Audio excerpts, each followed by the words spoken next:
I made a whole 10 minutes of video and then fucked it up by dropping my government. Fucking dingus.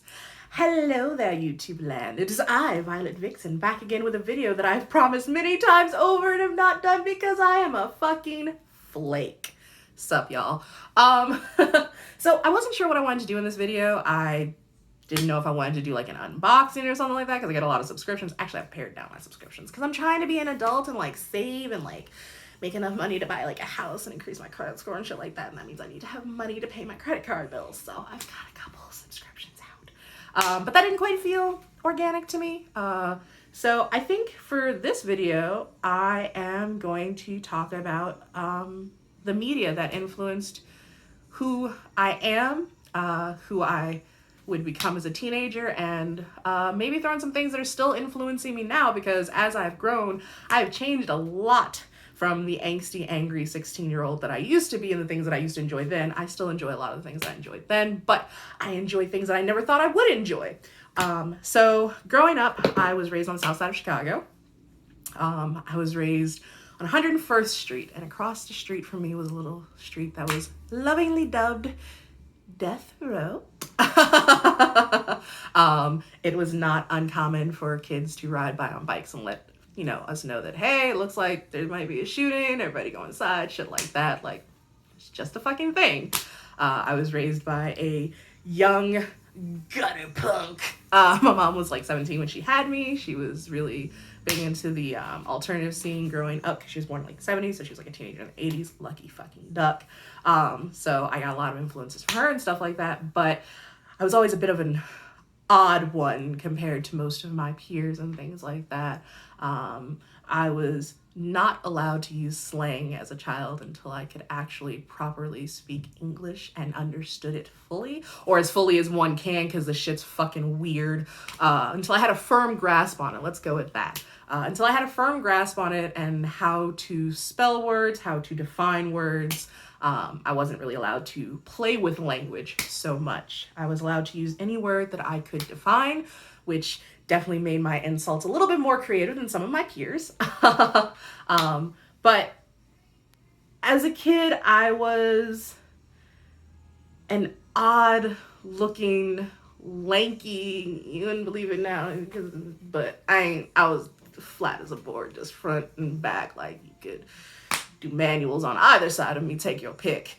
So I had friends, of course. Everybody has friends. Like, sometimes I'm leery of those stories of people who are just like, I had absolutely no friends growing up. It's just like, I think everybody has at least that one person. You maybe not have been popular, but you've got one person. You have at least one person? No? Okay, my bad. I'm sorry, I lied. I had a few friends. I didn't have a lot of friends. I wasn't terribly popular, mostly because I was just really fucking weird. Like, I was into science and dead things, and yes, I had Barbies, but my Barbies were always doing fucking bondage and being tied up and being kidnapped and being murdered and decapitated and shit like that. And while everybody else wanted Barbie's fucking convertible, I wanted a hearse. I kind of still want a hearse, but like, as an adult now, I know about miles per gallon, and them bitches don't get nothing. So I'm probably just gonna still stick to a Prius, because trying to be environmental friendly and save coin, it is what it is. But so I really didn't have anyone to identify with for the strange things that I enjoyed. So I was pretty insular as a kid growing up. My parents and I used to always rent movies on Fridays and stuff like that. We'd go to either the local video store. Some of y'all know the ones that I'm talking about, the ones that sold beepers and shit like that, had the good porn in the back, clear cases.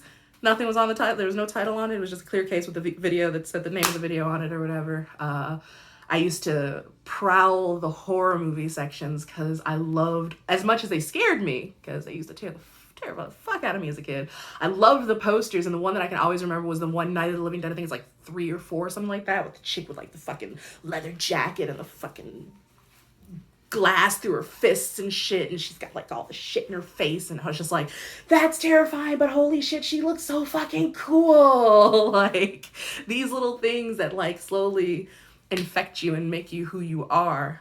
We rented Tank Girl when I was about 6 years old. I got kicked out of it because I was not allowed to see anything that had sex in it, and there was a part where she got kidnapped and offered the guy a blowjob. She did not give him a blowjob. I learned this much later on, but you know, at the time, my parents thought she might have and kicked my little ass out the fucking room. But by then, it was too late.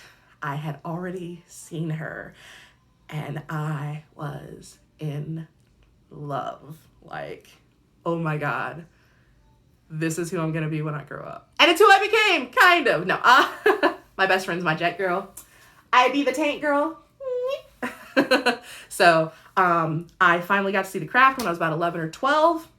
Again, I wasn't allowed to really watch R-rated movies as a kid, so like I had to wait until I was older. By the time I could, I just kind of glommed onto anything that I could that I really liked that I didn't get to see as a kid and shit like that. So one of the first things that I went to see when I was a little bit older was The Craft. And I was so mad at my mom for hiding that movie from me. I was just like, why don't you love me? I thought you cared about me as a person. So yeah, I was probably about 10 when I saw that, because I remember shortly thereafter I also saw The Bride of Chucky. I convinced my grandma to take me to see that in theaters, because I told her it was a movie about talking dolls. I was not the nicest child as a child. I was a little bit sneaky. And that was the first time I'd ever seen black lipstick. So my whole life was changed then. I used to go down to the little fucking corner store beauty supply Chinese shop and like steal the black lipstick and steal the black nail polish and paint my nails and color my lips. And I thought I was so fucking cool. Just the only 10-year-old in class with fucking black nails and lipstick. Like, look at me go. A lot of my musical influences definitely came from my mom, but you know, as technology advanced and stuff like that, and the ability to steal cable became easier, I got to see more interesting things on cable and stuff like that, because I got to watch like The Box. That's where I saw the Living Dead Girl video, as well as I think I saw the Blue Monday video on there too. Ooh, Blue Monday, Living Dead Girl, New by No Doubt, and Freak on a Leash by Korn. Those were like the 4 songs that shifted the way that Violet listened to music, which was mostly like top 40s pop music. Total Spice Girls fan, not even a little bit of shame. I got to go see them in concert. They was my first concert. I was 7 years old. I was the coolest kid on the block. Still the coolest kid on the block. They just don't know it anymore. But so it went from like top 40s pop R&B to rock and grunge and things like that. I grew up with the internet. We were learning things together, so like exploring the internet in its infancy. Oh my goodness. I used to live on rotten.com. That was my shit. Like, I thought that was like the coolest fucking site in the world. Give me the dead bodies. I'm here for the fucking dead bodies. I can't watch a murder.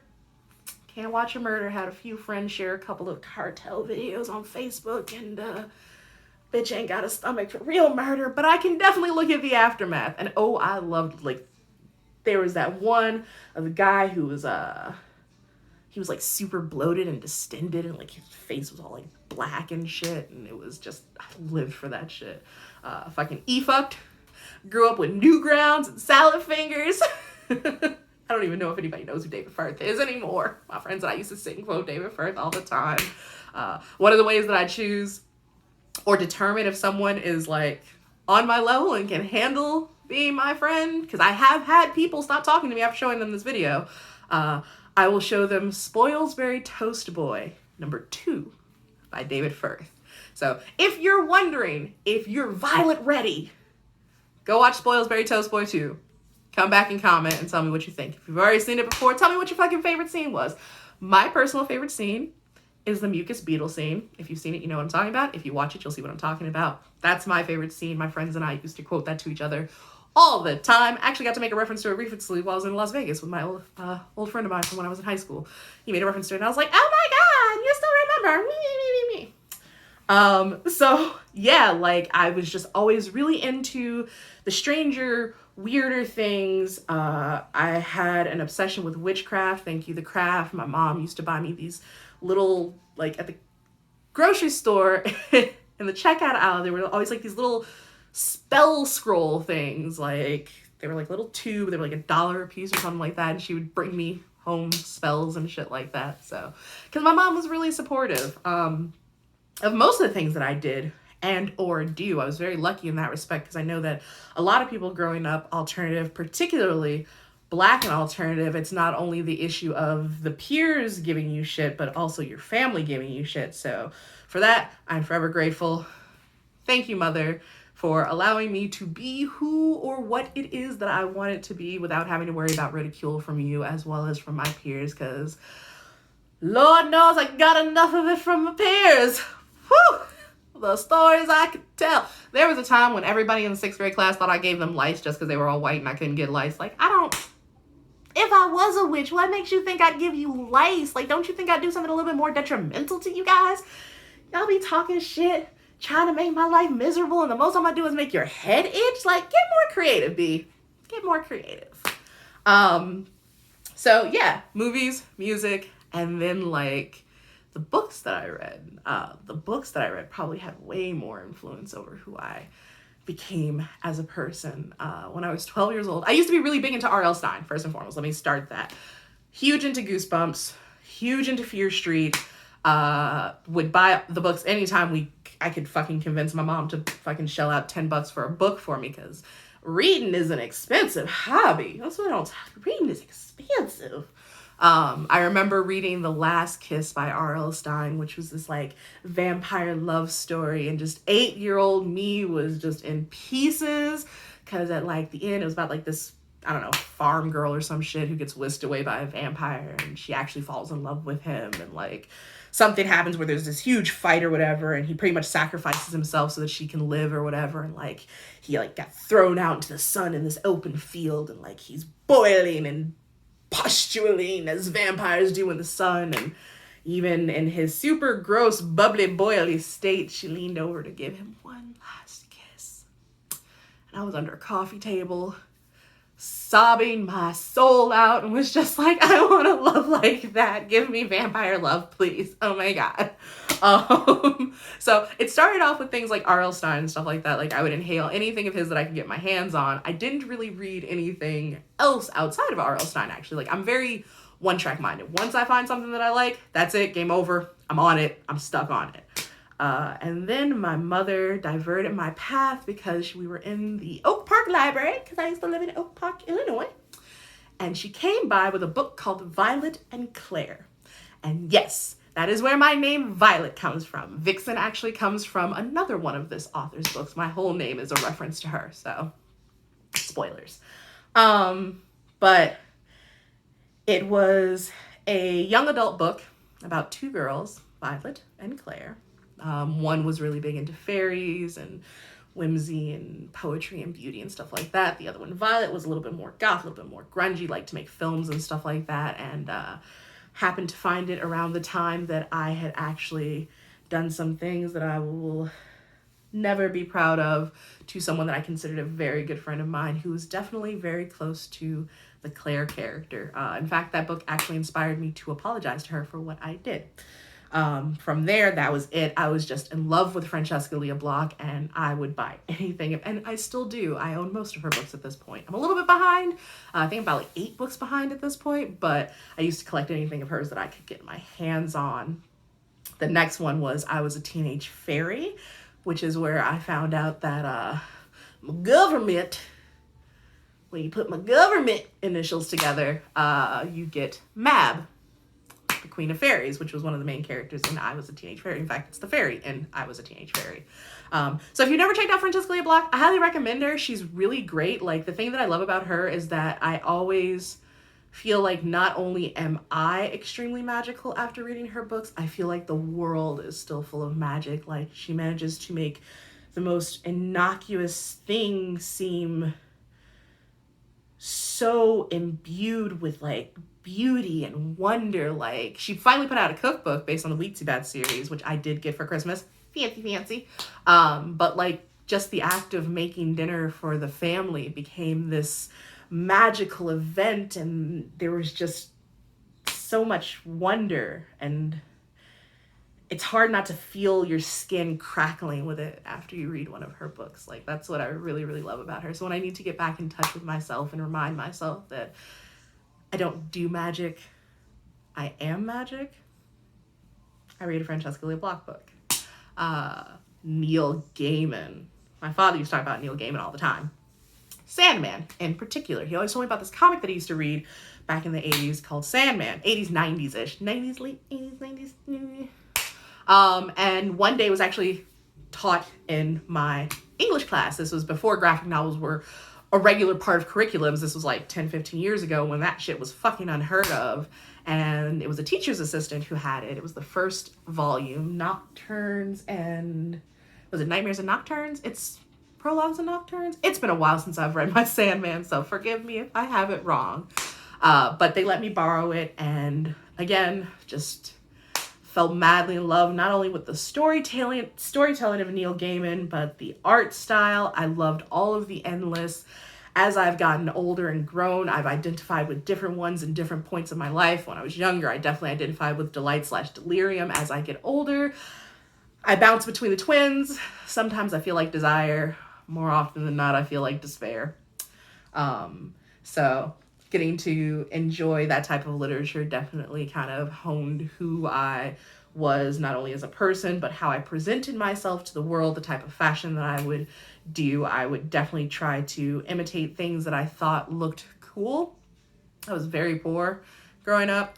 Maybe not very, it's hard to gauge like what is and what isn't poor. Like, shit didn't get turned off. We never went without food or anything like that, but we definitely had times that we struggled. And I know that there were times that like things that we wanted, we definitely couldn't get. And maybe there weren't always times when we got all the things that we needed, but my parents were really, really good about making sure that I was never aware of the struggle. It's more of a hindsight looking back type thing. But yeah, no, that's just a small peek into how I became who I became. There's obviously so much more involved in it between music, movies, television, literature, as well as the people that I've gotten to interact with, the experiences that I've gotten to have, and just being Black in this scene in general was an experience unto itself. So yeah, why don't you, in the comments below, tell me some of the things that helped make you become the you that you are today, that we know and love and or possibly hate. I don't know all you people. Might not like you, but still, tell me what made you you. Thank you so much for tuning into this video. It became way longer than I expected it to be, and this is like straight shot. I don't know how to edit, so I'm just doing everything straight shot for now. Forgive me. But yeah, no, thank you for tuning in. I will, look, I'm not going to promise that I'm going to post anything once a month, once every 2 weeks, none of that. I will post videos eventually. So if you want to keep up with me, go ahead, click subscribe, like the video, comment down below, press the bell for notifications for the random times that I do decide to post a video. And until then, I'll see you later, you beautiful human and humanoids. Bye.